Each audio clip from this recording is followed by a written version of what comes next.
What if I told you that a major federal agency quietly questioned one of the most explosive, unproven claims in recent Canadian memory, but said nothing about it publicly because the Prime Minister had already turned it into a national tragedy? That's not a conspiracy theory. That is Parks Canada. Internal access to information records obtained by Blacklock's reporter now reveal that as early as 2023, Parks Canada officials were privately skeptical of the headline-grabbing claim that 215 children's remains had been discovered in unmarked graves at the former Kamloops Indian Residential School. The agency's own archaeologists and historians concluded there was no physical evidence, not insufficient evidence, no evidence at all, but publicly from Parks Canada, silence. And even worse, the agency went along with the story. The agency lowered flags, sent tearful internal emails, and parroted the political line.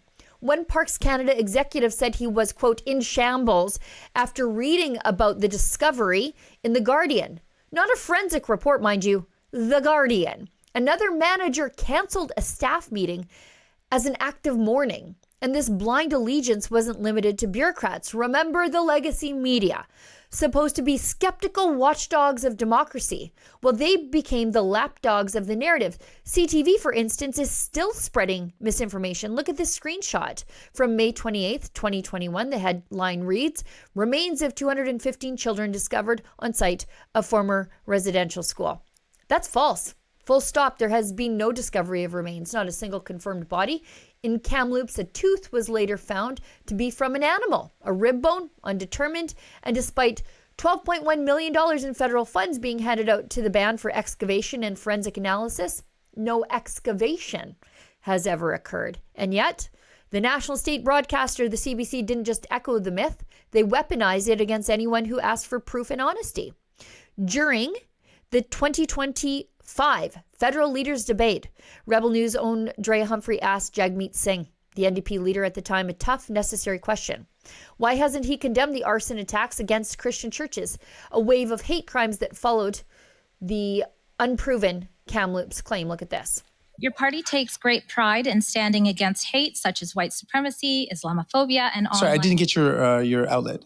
Drea Humphrey with Rebel News. Okay. Your party... You know where I'm going to go with this, all right?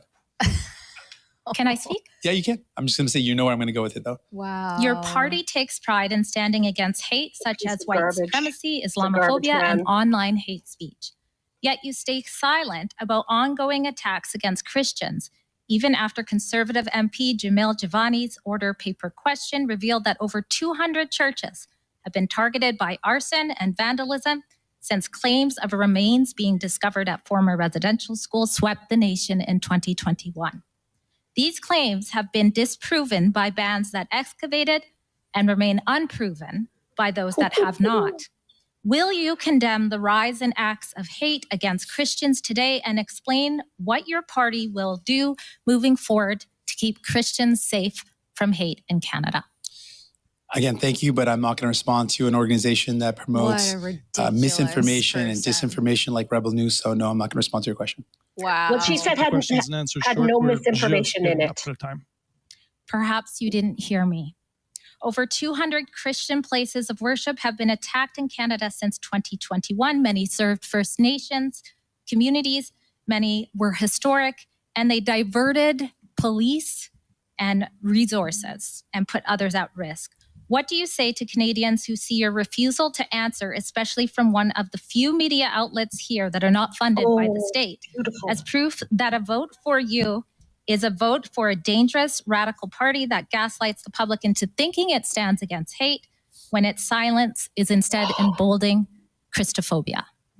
Your question is another example of why I don't respond to agencies like Rebel News that promote misinformation and disinformation. Rather than answer, of course, Singh smeared Rebel News as purveyors of misinformation, a charge he's often repeated, never substantiated. But what happened next was even worse.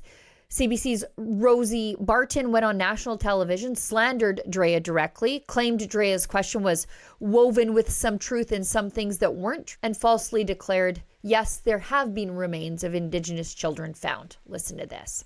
There's three right-wing, very right-wing media, we can call them media, websites that are present in there. They get in line to ask a question like anybody else.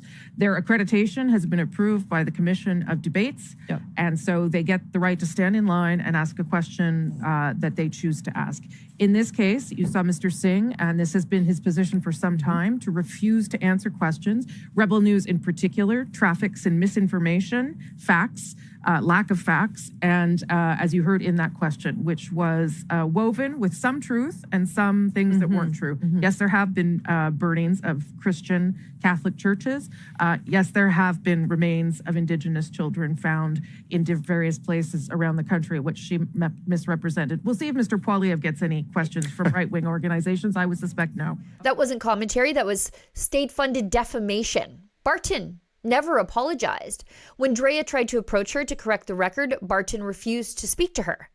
And while CBC later quietly posted a retraction tucked away in a dusty corner of their corrections and clarifications page, that retraction violated CBC's own journalistic standards and practices. Their own policy states that corrections should be made in the same format and to the same audience as the original error. In this case, a national broadcast. Yet the retraction didn't air, and Barton has never taken responsibility, because telling the truth doesn't matter when you're a regime journalist. The goal isn't informing the public, it's protecting the liberal narrative. Parks Canada knew the grave claims didn't hold up, but they stayed quiet while Trudeau visited Kamloops to pay his respects to the graves and lowered the Peace Tower flag for 5 straight months. Mainstream media amplified it, politicians exploited it, and journalists who challenged it, like Ardrea, were vilified for doing their jobs.